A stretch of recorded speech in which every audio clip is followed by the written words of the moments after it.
భారత ప్రభుత్వ సాంస్కృతిక మంత్రిత్వ శాఖ ఆధ్వర్యంలో వికసిత్ భారత్ యోజన సేవా పర్వ్ 2025లో భాగంగా ఈ నెల 22వ తేదీన 3 కేటగిరీలుగా పెయింటింగ్ కాంపిటీషన్స్ నిర్వహిస్తున్నట్లు Indira Gandhi national centre for the arts ప్రాంతీయ కేంద్రం రీజనల్ డైరెక్టర్ రఘవన్ తెలిపారు. ఈ శుక్రవారం తిరుపతి ప్రెస్ క్లబ్ లో మీడియా సమావేశంలో ఆయన మాట్లాడారు. గత 10 ఏళ్ల కాలంలో దేశవ్యాప్తంగా జరిగిన అభివృద్ధిని ప్రజలందరికీ పూర్తి స్థాయిలో తెలియజేయడానికి ఈ కాంపిటీషన్స్ లో వికసిత్ భారత్ థీమ్ కు సంబంధించి చిత్రకళా కార్యశాలను నిర్వహిస్తున్నామన్నారు. జాతీయ సంస్కృత విశ్వవిద్యాలయం వేదికగా జరిగే ఈ పోటీలలో ప్రొఫెషనల్ ఆర్టిస్టులు 30 సంవత్సరాలు పైబడి ఏ విద్యా సంస్థలను విద్యార్థిగా గెలుపొందితే మొదటి బహుమతి 1,00,000, రెండవ బహుమతి 50,000, మూడవ బహుమతి 25,000, కళాశాల విద్యార్థులు గెలుపొందితే మొదటి బహుమతి 25,000, రెండవ బహుమతి 15,000, మూడవ బహుమతి 10,000, పాఠశాల విద్యార్థులు గెలుపొందితే 7వ తరగతి నుండి 12వ తరగతి వరకు మొదటి బహుమతి 10,000, రెండవ బహుమతి 5,000, మూడవ బహుమతి 2,500 రూపాయలు అందిస్తామన్నారు.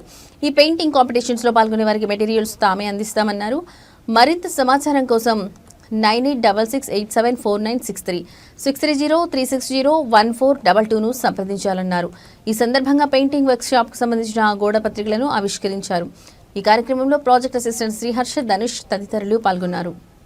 కొలాబరేషన్ తోటి ఇక్కడ ఈ రీజనల్ సెంటర్ ని ఓపెనింగ్ చేయడం జరిగింది. ప్రస్తుతం కార్యక్రమం ఏంటంటే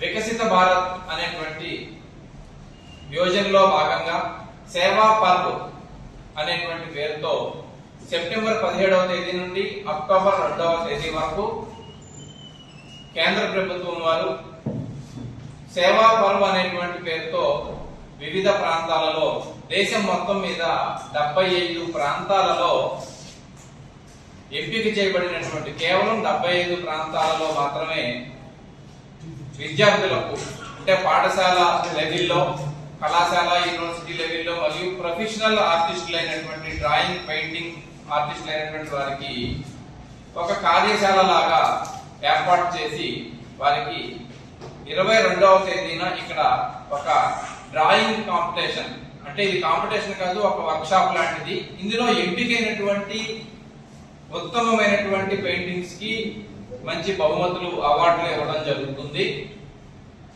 ఇది విజన్ ఆఫ్ వికసిత్ భారత్, వికసిత భారతదేశం యొక్క దృష్టికోణాన్ని దృష్టిలో పెట్టుకుని, ఆ థీమ్ని దృష్టిలో పెట్టుకుని ఈ కార్యక్రమాన్ని నిర్వహించాలి అని చెప్పి భారత ప్రభుత్వం సంస్కృత మంత్రాలయం అంటే సాంస్కృతిక మంత్రిత్వ శాఖ యొక్క ఆదేశాలతో అందులో భాగంగా పనిచేస్తున్నటువంటి ఇందిరాగాంధీ రాష్ట్రీయ కళా కేంద్రం వారు తిరుపతిలో ఈ కార్యక్రమాన్ని నిర్వహిస్తున్నారు.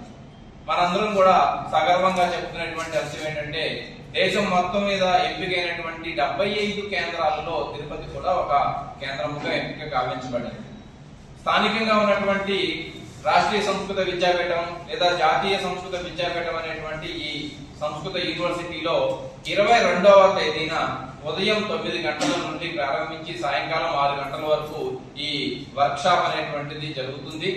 ఇందులో తిరుపతిలో ఉండేటువంటి పాఠశాలల యొక్క విద్యార్థులు 7వ తరగతి పై నుంచి 7వ తరగతి అంతకు మించి ఉన్నటువంటి విద్యార్థులు +2 వరకు అంటే ఇంటర్మీడియట్ వరకు స్కూల్ లెవెల్లో, తర్వాత కాలేజీ లెవెల్, యూనివర్సిటీ లెవెల్లో 2వ విభాగం, 3వ విభాగం ప్రొఫెషనల్ ఆర్టిస్టులు, వృత్తిరీత్యా పెయింటర్స్, డ్రాయింగ్ మాస్టర్స్ అయినటువంటి వారి కోసం 3వ విభాగంలో ఇక్కడ ఈ కార్యశాల నిర్వహించడం జరుగుతుంది.